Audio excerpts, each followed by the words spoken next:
एक श्रीमंत सावकार होते. अलोट संपत्ती होती. पुढील 7 पिढ्या जरी बसून खाल्ल्या तरी संपणार नाही एवढी संपत्ती मिळवली होती.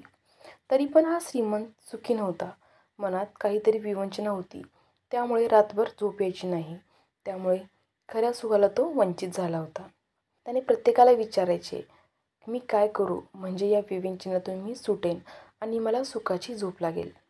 त्याला कोणीतरी सांगितले, तू संतांना शरण जा, म्हणजे संतच यातून तुला सोडवतील.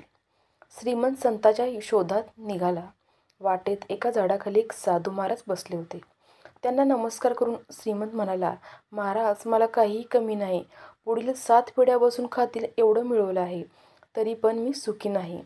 एक विवंचना मला झोप येऊ देत नाही, त्यामुळे मी सुखी नाही. साधू महाराज म्हणाले, आधी विवंचना काय आहे ते सांग, म्हणजे त्यातून कसे सुटायचे ते सांगतो. श्रीमंत म्हणाला, महाराज, तसं म्हणाल तर मला काही विवंचना नाही, पण एकच विवंचना आहे आणि ती म्हणजे माझ्या 8व्या पिढीचे काय होईल. कारण 7 पिढ्याचे कमवून ठेवले आहे. चिंता आहे ती 8व्या पिढीची. साधू महाराज हसले आणि म्हणाले, काळजी करू नकोस, मी तुला यातून सोडवतो. साधूने त्याला 1 किलोभर तांदळाची पिशवी दिली आणि सांगितले की त्या डोंगरावर एक म्हातारी एका झोपडीत राहते. तिला हे तांदूळ देऊ ये, म्हणजे मी तुला तुझ्या विवंचनेतून मुक्त करतो. तांदूळ घेऊन श्रीमंत म्हातारीच्या झोपडीत आला. ज्या झोपडीला दारसुद्धा नव्हते. ती भगवंताच्या भजनात दंग होती. तिची भावसमाधी लागली होती. श्रीमंताच्या पायाच्या आवाजाने आजीची भावसमाधी भंग पावली. तिने वर बघितले आणि म्हणाली, का आलास बाबा इथे? तो म्हणाला, म्हातारे, तुला तांदूळ द्यायला आलो आहे, हे घे, मग मी जातो. ती म्हणाली, का रे, तुला मी मागितलं होतं का? तुझ्यासमोर हात पसरला होता का? नाही ना, मग का आणलेस तांदूळ? ही पिशवी उचल आणि चालायला लाग. तो म्हणाला, मला त्या झाडाखाली बसलेल्या साधूने पाठवले आहे, म्हणून मी आलोय. ती म्हणाली, त्या साधूला जाऊन सांग की अजून 2 दिवस पुरतील एवढे तांदूळ माझ्या झोपडीत आहेत.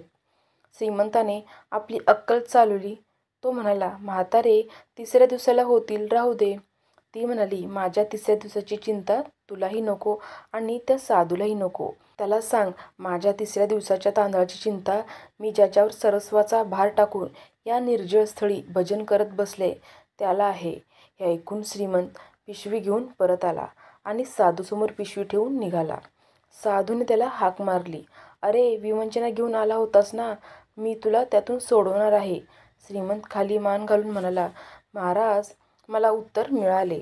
3ऱ्या दिवसाच्या तांदळाची चिंता न करणारी म्हातारी जेवढी सुखी आहे, तेवढा मी महामूर्ख दुःखी आहे. तात्पर्य, सुख कशात आहे हेच कळत नाही, तर सुख समाधानात आहे आणि हे समाधान बाजारात विकत मिळत नाही.